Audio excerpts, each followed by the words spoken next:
As Canada nears a decade of Justin Trudeau's leadership, it's hard to ignore the sweeping changes that have reshaped the nation. Among the most concerning shifts is the Trudeau government's betrayal of its initial stance on foreign workers, a betrayal that directly opposes the promises made during Trudeau's rise to power. In 2014, Trudeau was campaigning to become the next Prime Minister of Canada. As part of his campaign, he published articles in what are now his captured media outlets. But let's be honest, these articles were likely crafted by a freshly graduated political science major, given Trudeau's well-documented lack of anything resembling a robust intellect. In an article titled "How to Fix the Broken Temporary Foreign Worker Problem," Trudeau criticized Harper's Conservative Party, accusing them of transforming the temporary foreign worker program into a vehicle for exploitation. He declared, "It is wrong for Canada to follow the path of countries who exploit larger numbers of guest workers, who have no realistic prospect of citizenship. It is bad for our economy in that it depresses wages for all Canadians, but it's even worse for our country." Trudeau then outlined a 5-point plan to address the so-called foreign worker problem. First, dramatically scale back foreign worker numbers over time. 2, refocus on permanent immigration, not temporary. 3, create transparency and accountability in the program while tightening the approvals process.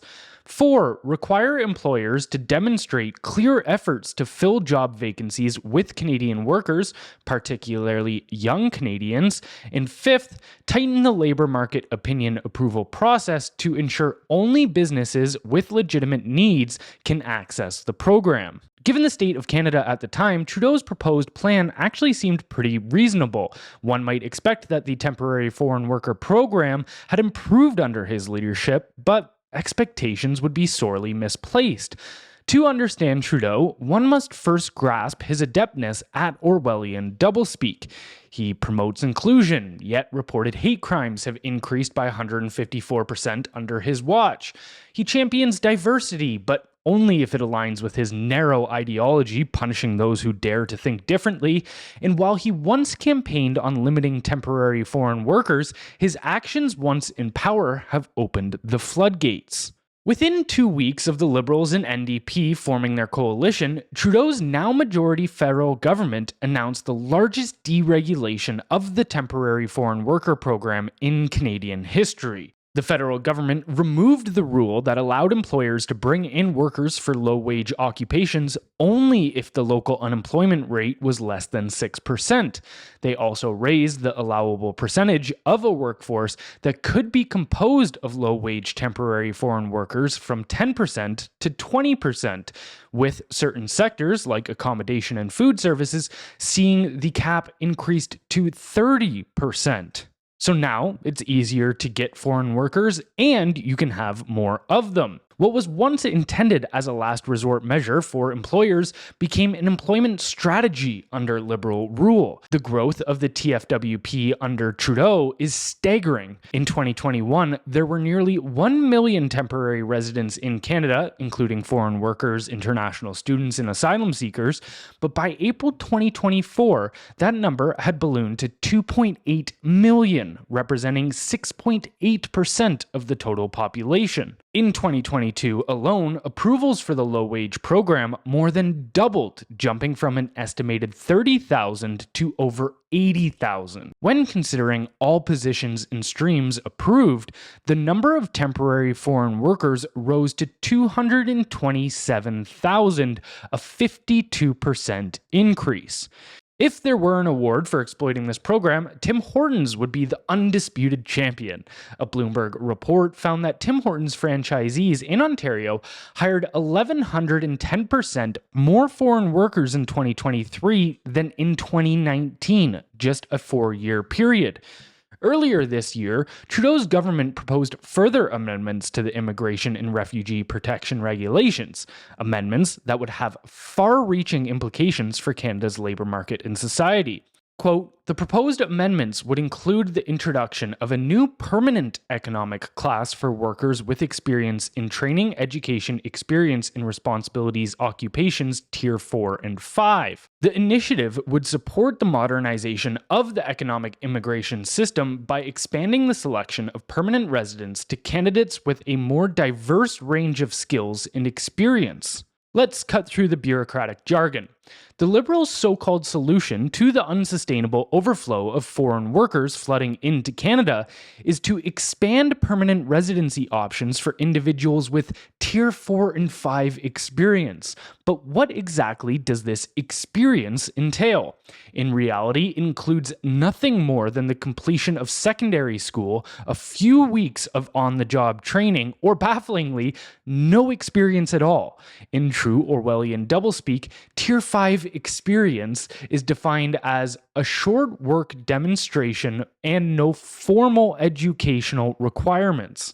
So while Trudeau once wielded the temporary foreign worker program as a weapon against the Conservative government, he has now effectively razed the entire House after decrying a mere crack in the wall. His reckless amendments have not only undermined the integrity of Canada's immigration system, but have also set the stage for disastrous economic consequences.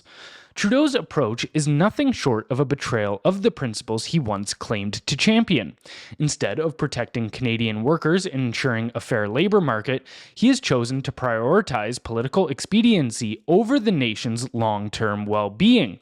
This policy shift opens the door for an influx of low-skilled workers to settle permanently in Canada, further depressing wages and exacerbating the very issues Trudeau once promised to resolve. The consequences of this reckless move are not just theoretical, they're already unfolding. With the bar lowered for permanent residency, Canada risks becoming a magnet for low-skilled labor, creating a workforce that is less competitive and more reliant on government support. The long-term impact on the economy, social services, and the job market for Canadians could be catastrophic. The most immediate and devastating consequence of Trudeau's reckless deregulation is the soaring rate of youth unemployment. 2 years ago, the jobless rate for Canadians aged 15 to 24 was around 9%. Today, it stands at a staggering 14.2%. For younger immigrants who arrived within the last 5 years, the unemployment rate is at an alarming 23%. The food and retail industries, historically staffed by young Canadians, have seen a massive influx of temporary foreign workers. Approvals of TFWs in the sectors exploded by 211% between 2019 and 2023. The labor market in major cities is hardly short of young and available workers, yet businesses are turning to temporary residents to suppress wages and cut costs. Consider Toronto. As of July, there were 120,000 unemployed people aged 15 to 24, an increase of 50% in just 2 years, according to Statistics Canada.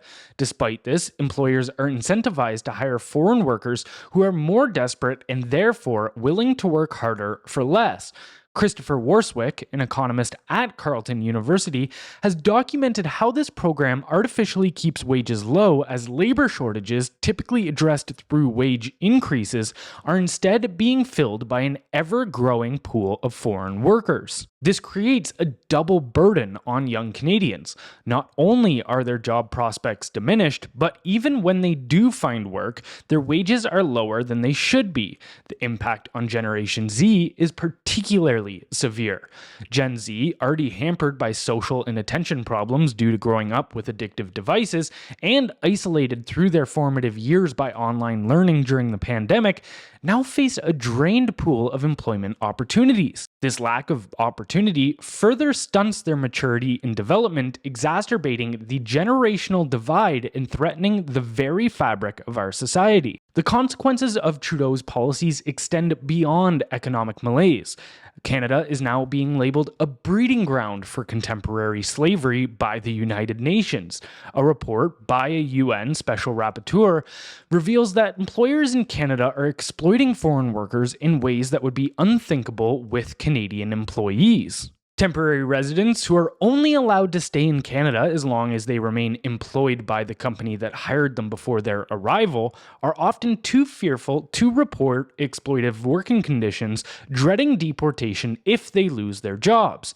There are numerous reports, both on social media and in the UN's findings, of foreign workers being coerced into returning a portion of their wages in exchange for this sponsorship. Subjected to wage theft, abuse, and hazardous working conditions, and trapped in debt bondage to third-party recruiters. Even in cases where foreign workers are not directly abused, they are still exploited. Many incur significant debts to come to Canada, only to work off those debts and then be sent back to their country of origin. It's hard not to view the situation as a modernization of slavery, or at the very least, indentured servitude. While this isn't the story for all foreign workers, it is for many. Justin Trudeau's handling of the temporary foreign worker program exemplifies his broader failure as a leader. What began as a promise to protect Canadian workers and uphold the dignity of labor has devolved into a system that undermines the Canadian workforce, exploits vulnerable foreign workers, and pushes the nation towards an economic and social crisis. This is not just a matter of poor policy. It's a betrayal of the very principles Trudeau claimed to uphold. As Canada grapples with rising unemployment, wage suppression, and the specter of modern slavery, it becomes painfully clear that Trudeau's legacy will be one of broken promises and profound national harm. If you enjoy topics like these, please consider subscribing to the Blendr News Substack channel, where you can find original articles, exclusive podcasts, and direct access to us through our community functions, where we have great chats with our audience about ways that Canada can move forward. You can find the link in the description below, and it'll all cost you less than a single pumpkin spice latte. So thank you for watching, and we'll catch you next time.